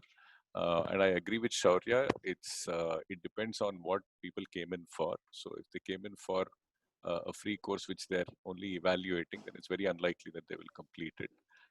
Whereas if they came in, so one of the things for us is it's a premium price. So firstly, you have to make a very committed decision of whether you want to pursue the program at all. So that itself drives completion. In addition to that, there are a few things we do, which is we follow up with people to complete. We give them feedback, we give subjective feedback, and so on. All of those steps have driven the course completion. So we are obsessed over course completion, and we've worked to build in elements into it, which includes follow-up, feedback, grading, and also a lot of live interaction apart from the asynchronous interaction and so on. So that's one side of the story. The other side is, of course, from a learning outcomes perspective, we do provide what we call career services, where we, depending on the program, for many of the programs, there are career services where we help people set up resumes better, optimize their LinkedIn profiles, make it more searchable, then connect them to companies where they can potentially get job offers from. So these are additional career services that we provide to make it relevant. The third thing is that in any program, there are live webinars that are conducted by industry experts, and typically we use global experts. So people get a global perspective on the program. So apart from the teacher who's teaching them, they're also right through the program on a weekly basis interacting with a global expert who's telling them what's happening in the industry in that space and so on. So this is the triangular approach. One, focus on course completion. Second, focus on industry mentors or experts. And the third, focus on career services is the three things we're doing to make outcomes better. Very good. Yeah. One rider, of course, is we currently still work with, we enroll and work with students who are fairly older. Our sweet spot is 28 years old, going up to 45 years old. So executive education. yeah, so most of this is not very relevant to that segment. They're pretty much sorted in their lives.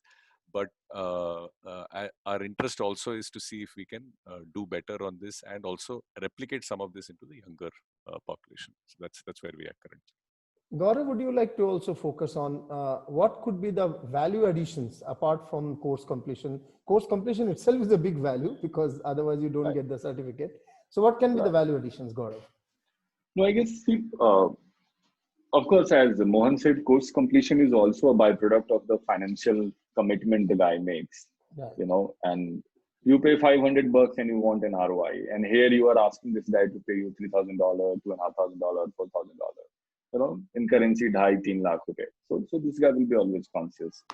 So in our case, also completion rate is 90% here, plus minus 1%, you know, here and there in different programs.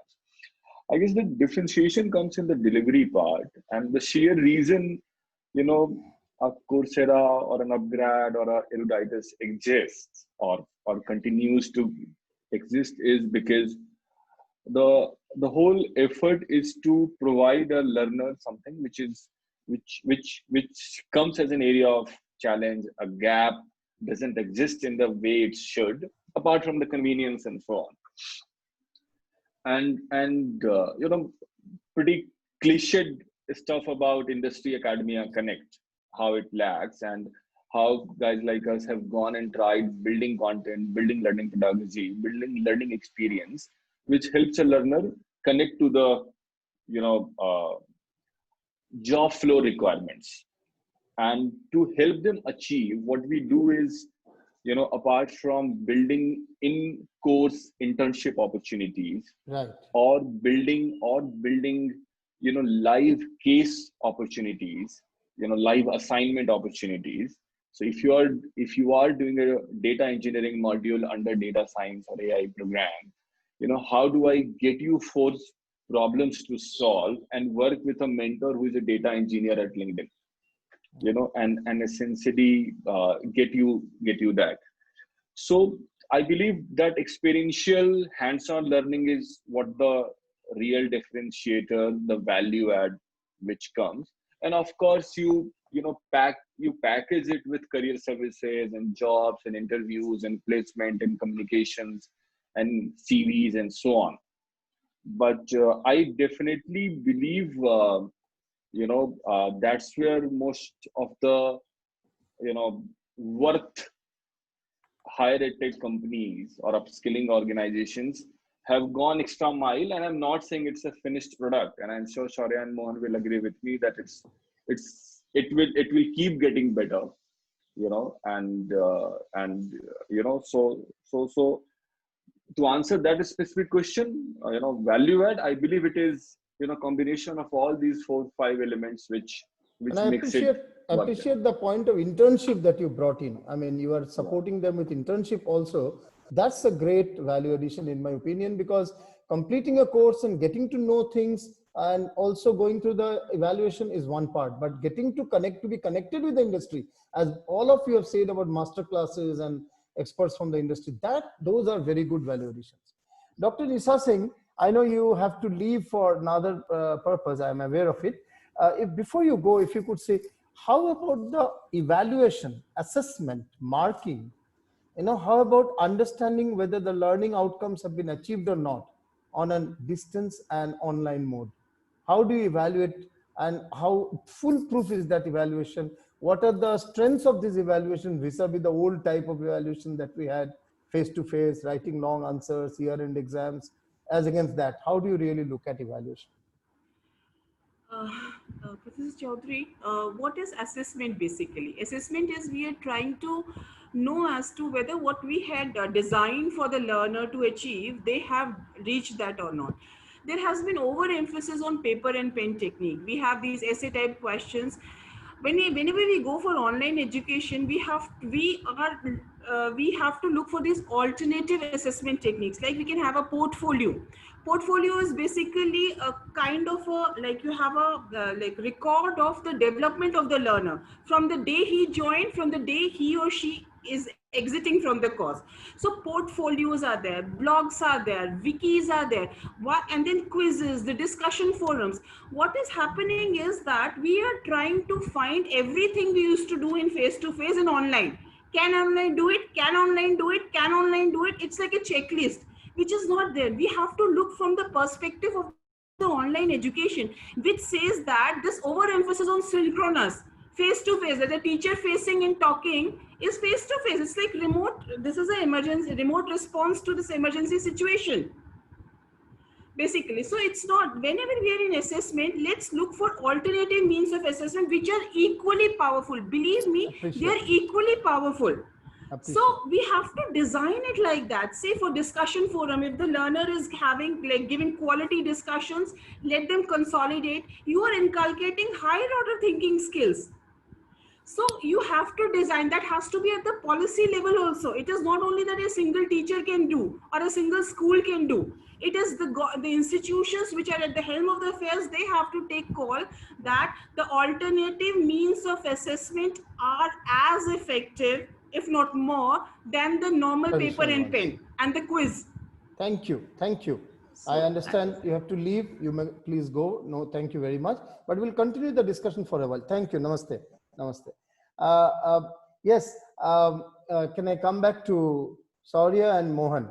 How assessment? How do you look at it? You know, online assessment. If you could talk on that, let's do in depth. Yeah. So I could go first, maybe. Yeah. So I think Coursera's approach to learning is that we are a learning company and not really an assessment company in that sense. So our primary purpose is for people to gain knowledge and skills on our platform and not just to grade them. So that's a fundamental difference. So when we design our courses, we first look at what is the objective of a particular course, and what Coursera follows, as we call it, is a mastery learning pedagogy. So that means that we are not doing this with an intention to pass or fail a particular learner, but our assessments are both formative and summative, and they're built into our course design such that it will help the learner grasp the concept better, understand it better, and apply that learning to a practical problem statement. And like many of my co-panelists mentioned, we also have a hands-on learning component on Coursera, which is where if there is a software tool that you want to practice on, both in an asynchronous and synchronous mode, you can actually follow through the instructions of a particular trainer on a particular tool like Tableau and look for yourself in a virtual browser-led environment as to what your code is actually delivering on a particular machine. So all of that is available. Now, a learner could take as many number of attempts to clear those assessments, and summative assessments, graded assessments as we call them, will allow Coursera to understand whether you've been able to build a particular proficiency on a skill, which defines, what is the next learning path for you on our platform and where could we benchmark you against 65 million learners on the planet. However, we do not stop you from going back to the learning tools or the course and taking that assessment again until you gain that particular skill. And I think our formal process around thinking around assessments as in our traditional university system is a little different so far. And I think the new education policy that we had mentioned about this, how they would want to change that and move towards a more multidisciplinary approach as well. That is precisely what Coursera follows. And I think our regulatory framework is also thinking in the right direction and trying to bring some of those positive changes to the overall education system in the traditional sense per se. Thank you. Mohan. How do you Sure. assess the learning outcomes of the youngsters, or the, not just youngsters, sorry, even the elderly people that you have executive education? Right. Sure. So we somewhat similar to what Shaurya said. Most of our design is kind of mirrored on American university systems. So there are assignments, there are graded assignments, there are graded discussion boards. There are quizzes, but they're not as frequent. There is no end state exam. It's the journey and the assignments and tasks that you do along the way. Including if it's a programming course, we have a few data science courses where people actually have to do case studies and submissions, which are then graded. So it somewhat mirrors the American system. One thing I would say, of course, it's also not too much of a concern for the students we deal with, because those students also are not coming in really for that examination marks and so on. So it works well there. One thing I would say is the Indian system is unnecessarily extraordinarily focused on examinations, right from school all the way up. More on exam than on learning. It has disastrous consequences, which as a nation we face continuously. For example, most children can't write English well. They can't compose very well, and it's traced back to the exam system where you never have to compose anything. You don't have to think of anything and write it. You remember, you just memorized and wrote. Yes. So those are. So I would just say that, like Dr. Nisha said, online actually gives you the opportunity to make a more real-world equivalent assessment. So, for example, you can ask a programmer to write code and compile and check. You can ask somebody who's, let's say, wants to do trading to do equity trading. Somebody who wants to be a digital marketer can actually run ads and show. Right. So online is a much better medium for assessment, but we have to take off our examination hat and say, can I ask them 200 questions that are all written down, etc. I think that is the challenge that we have to overcome. Right. Gauravji, how does Upgrad look at assessing the learning skills and the learning outcomes of your learners? I guess most of this Mohan has already talked about it. So, of course, there are certain courses where we have proctored, online examinations taking place, which we do. However, considering our learner profile is also a great deal of working professionals, where their key motivation is to learn those skills, get hands-on learning, and being able to move up in their career. But wherever there is a final examination component, we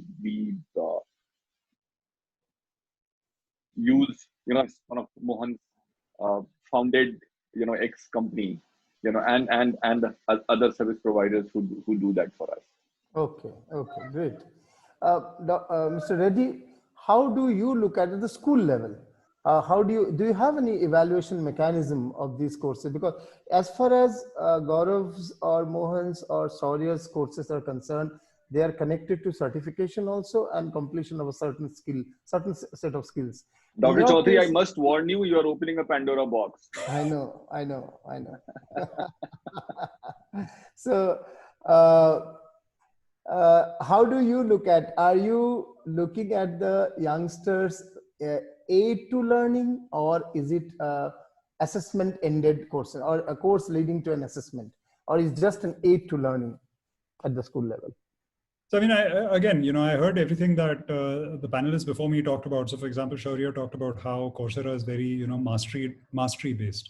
That's identical to the way Khan Academy's mechanisms work too, in terms of offering a metric to a learner of, what are the gaps in their learning and what are the holes that they need to be filling up. Now, given the fact that Khan Academy actually fills the role of being almost like a supplement to what you would use in a classroom. So it's a supplement to your textbooks, your labs, your lectures. It's not replacing them. Essentially, what it does is it tries to give a picture, an assisting picture to the teacher of a few things. One, who are the three kids who basically need her attention in class? What are the three things they need her attention on? And what are the three things she can do to basically fill the gaps in their learning that have been identified by Khan Academy? Essentially, that's the role that we play over here. So there aren't any high stakes exams that happen over here, really. And in our experience, regardless of how good a friend you may be to anybody else, you're not going to hack into his account and do his homework for him. Right. That's not going to happen. So You know, that's sort of like the role that we play over here is to basically be a teacher's aid to aid to learning. Identify what needs to be done. Yes. Aid to learning, both for the teachers and also for the learner as well. You have certain content only purely for them as well. On this examination part, I have a perspective. I believe that we should move away from memory-based evaluation to analysis-based evaluation, analysis and application. So I have learned economies of large scale. Now I give a situation where these economies of large scale has to be applied and the response has to be given. But this situation was never discussed in the classroom. We might have discussed 5 different situations, but this is not Googleable. This is not discussed in the classroom, but the concept was discussed. So the concept has to be analyzed or applied in a context. And in that case, open book learning is quite fine. The world over, there is a concept of open book learning. There's no problem of having your internet and book all along while you are answering, because you are not actually asked on definition. You are not asked on classifications. You are not asked on things that you can talk by memory. So you cannot Google them. So that's one part. The second part is that on evaluation, when we meet in classroom, physical era, the quiz and similar things can be at that time. Or if there is a live quiz, like Google Form is there, and you are taking a class, and in the Google Form, you put questions and take immediate responses. That could be one way of looking at also evaluation. And as Shaurya and Dr. Nisha has said, that there could be certain outcomes like blogging, like coding. So these sort of outcomes itself can be placed. You know, for example, one of the principals had given task to students of class 9, divide the science syllabus. There are 20 chapters. There are 40 students. Each one given two students given 1 chapter, but independently. So turn that chapter into a model or a chart. And you can only utilize paper, pen, color pens, and soil or things that are easily available inside the house without going very far during this lockdown. And then take pictures of it from 3 angles and post it on the WhatsApp. I think it was a unique way of making them think what they learned in words to translate them into a product in a way, a visual or a chart or a model is a product in a way. And thereby the cognitive elements actually expressed in a particular form. So that's also an evaluation. There can be evaluation of various types, and we need to experiment with the newer forms of evaluation rather than just checking memory and all that. And this composition point is very well said by Mohan. If you ask for analysis and application, the composition is original. If you ask for memory, the composition is mugged up. So there is a difference between the two on that evaluation part. On closing notes, if I can ask, let's start with Vipul because he deals more with school education. So what now, you know, I'm sure you agree, education, the technology or edtech, if I can call you all are in a form, in a way edtech. So edtech has got a 10 years jump out of the blue. You didn't expect it in the month of January 2020, 6 months, 7 months ago. What is your next 12 months for you, Vipul? How are you going to consolidate the benefits of, if I can say, unfortunately, the benefits of pandemic? Because pandemic is a crisis for millions of people, as you all know. Council for Monitoring Indian Economy has said 18 crores people have lost jobs till now. So that's another issue. But if from the edtech point of view, whatever gains have been there, how would you like to build upon it? And what's your next 1 year agenda on that? Vipul. In a nutshell, you know, and you're right. It's unfortunate that you know, the circumstances in which we find ourselves and the chaos that it's shown. But then in chaos, the opportunity that we are finding is that people that would have otherwise taken a long time to get comfortable with tech are basically, you know, really expediting their learning curves. And I guess they're getting comfortable curves, if you can call it that, with tech. And so in general, what we're seeing is that doors that were sort of semi-shut or, you know, slowly opening are suddenly basically, you know, we've got several opportunities with really, really large public school systems that probably may not have sort of crystallized this quickly if things had been in sort of steady state. Now, given that we have this opportunity, given that we have an open door, I think what we have also is an opportunity to have a proof of concept that is able to sort of demonstrate for itself what it can deliver to a system as a whole. So being able to actually, if you were to look at this as sort of like a 12-month experiment, this is an opportunity to actually show what are the sort of the benefits of using this tech at a system-wide scale that otherwise would have been impossible to get if you were to basically do this with completely offline. And so that's sort of the opportunity we are seeing this as. We are trying to fast track our ability to prove that that impact can happen even within a relatively small time scale like 12 months. Great. Gaurav Kumar, President Corporate Development, Upgrad. How are you looking at the next 12 months and what value additions or what new products are you bringing in? And are you seeing, like as Debojyoti Mukhopadhyay, Dean of Engineering, Bennett University is asking, are you seeing e-learning replacing classroom learning at all in the near future? Gaurav Kumar. No, I guess the straight answer, no. I don't think it's going to replace physical classes anytime sooner. I guess the road we should expect is it will be a mix of both. It has to be blended. One. Second is, I guess, now whether that is 10 years, that is 5 years, that is 3 years, I don't know. But of course, the effort would be to make it, rather than a choice by compulsion, or the option by compulsion, can we make it a, option by choice, the preferred choice. And there, thankfully, and however unfortunate it is, but thankfully there is an opportunity to, build that at a certain scale. And I'm sure we all had achieved certain scale, which had seen a multifold jump over the last few months.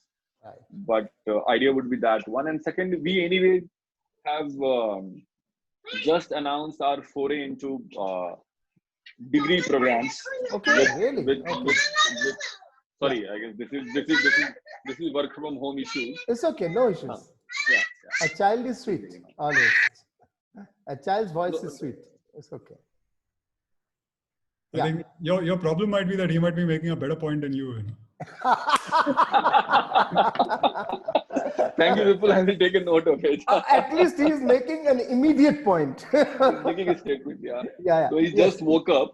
I work from balcony, so he just woke up and saw me, and now he's. Yeah. So, okay, I was saying, so that's one. And second, we just talked about, we have recently announced our online degree program. So with UGC allowing an IRF 150 universities and all that going on. We just started up with Jamia, which is an IOE for launching the undergrad programs. We are partnering with few more to go the whole hog in formal education segment. But online. But online, yes. And in partnership with brick and mortar universities. Yes. So that's something which we see a big that's a bomb that's a bomb at the end of the webinar. Indeed, that's something very significant to know. That will make a big impact going ahead. Yes. Moving further, Mr. Shaurya Pratap Singh, Country Director, Coursera. If you could tell. I must tell before Shaurya you say anything, one of my students, Rijit Banerjee, has done a course on esports by Coursera, offered by Coursera, esports. And that particular knowledge that he has, and he's completed it, the certificate and the knowledge together, has earned him the first internship of his life with Cricinfo. And another two organizations, cricinfo.com and one more esports portal. I don't remember the name. And he's so happy doing that. I would like to just mention it because you must know that there is impact on the lives of the people. Yes, Shaurya, what new things are you planning next 12 months? Absolutely, Professor Chowdhury. These are the kind of stories which are heartwarming, and we're constantly looking forward to seeing that kind of an impact. That's been our mission. We are a company which was started off by 2 educators, came out of Stanford, and this is what makes our day whenever we hear these kind of stories, and there are ample of them coming in these days. I would say next 12 months is something that I would, it's something which is going to be very dynamic. But what we've done over the last 4 or 5 months has by itself, we've been learning a lot. And I think when the pandemic struck us, the very first response that we had was, as a leading online education partner, how could we actually, ensure that education continues with all of these universities? And a classic case in point was Duke Kunshan. They were at Wuhan. This is a joint JV between Duke and Wuhan University, and they were at the epicenter of pandemic. And when they were hit, they turned to Coursera and said, okay, how can we make this? How can we continue education online? And that's how the idea struck to us, that the kind of impact that we made for that university, we thought the world would need it in the coming few months. What we've seen is over the last 4.5, 5 months, more than 1.6 million students have experienced Coursera. Okay. And like I mentioned earlier, there are about 26 million learning hours that were taken. About 10 million courses on an average have been taken on our platform. And what we've seen is, not just the sheer, value that students have actually provided in terms of feedback, subjective comments, as well as ratings to our courses. This has also pleasantly surprised a lot of institutions who otherwise thought they had their notions about, well, online will not be as engaging, online will not offer quality, online probably will not get accepted by students, etc. So I must say that as of today, we have about 35 IIMs and IITs who've been using Coursera during this time. And many of them, when we have conversations with them, they're very pleasantly surprised. They want to know what more can we do with it. So already there's a lot of perception that has been, I would say, changed. To the fundamental question, whether online is going to replace traditional campus, I don't think that is neither our intent, and I don't think that is even going to happen.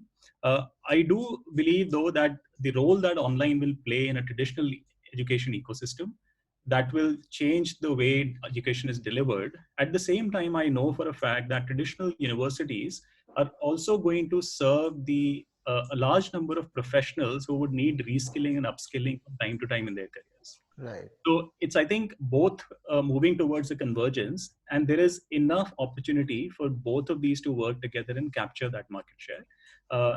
And for the learners, it is a win-win. Like I mentioned earlier, there's never been a better time so far for the learners. I think that's going to continue going forward as well. I do say that, with the affordability in internet, access to devices, and we heard some of these challenges, which I'm sure we'll overcome in some time. There's already a lot of adoption and, increase in e-learning that we're seeing.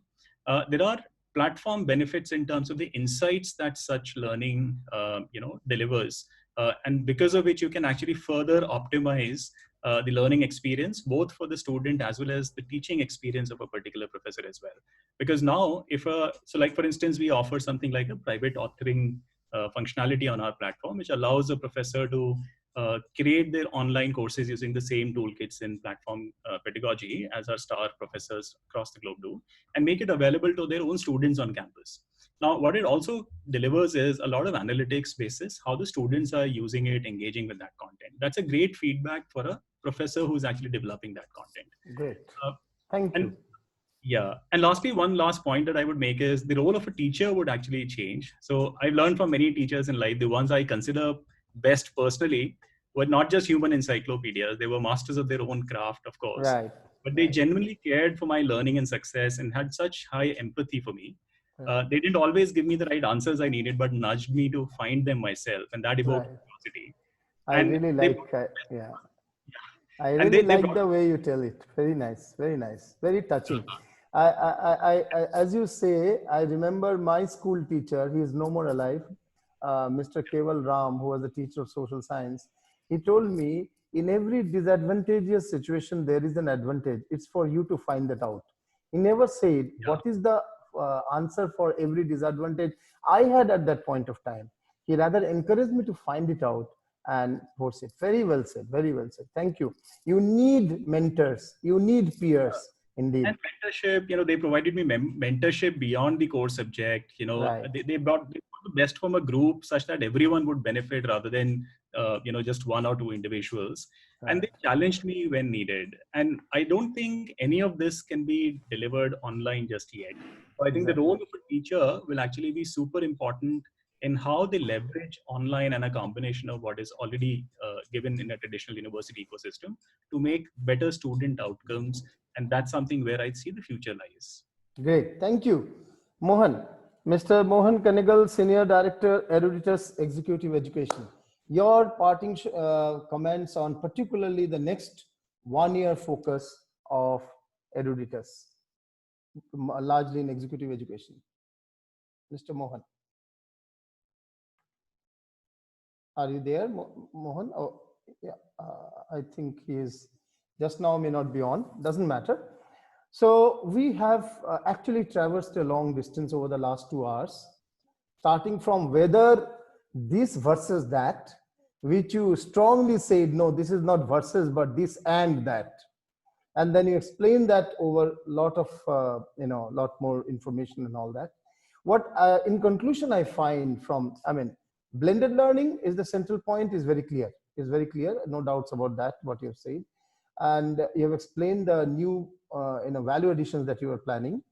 What I find as a result of this entire thing is that the traditional concept of teacher and student has gone kaput. That was the 20th century concept. Perhaps we are totally in a new and different scenario where the teacher is being replaced by mentor. Now we have been talking about these mentors very easily. How are they different? A teacher teaches in the classroom. A mentor teaches within and beyond the classroom. A teacher limits to a structured syllabus. A mentor begins from a structured syllabus, goes on to an organic syllabus. That means encourages the learner to find or discover things on their own, add on things. A teacher does it for exams. That you said earlier. Our education is highly exam oriented, very much evaluation oriented, always trying to judge. A mentor, the idea is to help others to internalize knowledge and practice it rather than just examine. And a teacher focuses on the examination in hand with marks, grades, and degrees. A mentor focuses on the lifetime use of the knowledge that he is sharing. A teacher says the last word in his subject. A mentor says the first word, never the last word. The mentor aggregates knowledge, his own proprietary knowledge, learning resources, and resources available all around. There are Swayam type Moocs, massive open online courses, and there are courses like those you guys offer. For example, Coursera or Eruditus or Upgrad, or at the school level, what Vipul is doing fabulous work there. So the mentor's job is to equip himself or herself and then equip the learner. On the other hand, a student studies in classroom, a learner studies within and beyond the classroom. A student studies from teachers alone, maybe some books. A learner begins with the mentor, moves on to books, moves on online, finds knowledge himself, application himself. That is learning by discovery and learning to learn. A learner learns from peers, peer learning. A learner learns from experiences by doing things, experiential. And a learner also learns digitally, obviously understood. But the student, traditional student, didn't do so many things, didn't even think of all this. A traditional student is exam centric, mark centric. Learner is outcome centric. What is my outcome? One has to understand education has to be outcome based, OBE, education, outcome based education. Say what you do what you say, and then prove it, whatever you have said and done, and then improve it. And these all should be quantifiable, measurable from the educationist point of view. Even from the learner's point of view, how much have I progressed is measurable. It's important to understand, therefore, a student competes with other students. A learner competes with himself or herself. I compete with my yesterday for a better tomorrow. I refuse to compete with anyone because the competition with others leads to my misery, mental health, depression, change problems in my mental health. I can continuously compete with myself and go upwards. I can learn from others in the process. Thank you very much. The gentlemen who are just now here, the lady who has already gone ahead with the next program, and the 226 men and women who are on the Zoom at this point of time. And I'm told that 800 plus people were, even a few minutes earlier, I was told 800 plus people were there on the Facebook Live, and the views will obviously keep increasing. I hope not just bits and parts, let the spirit of this whole webinar be taken by everyone who attended.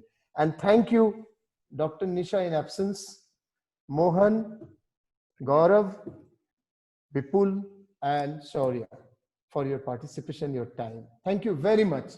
And thank you, Anand Bajar Patrika Group. Thank you, abpeducation.com, for creating a platform, bringing the best of the country together on online education. With this, we end this session. Thank you. Till we meet again. Thank you, Professor. Thank you.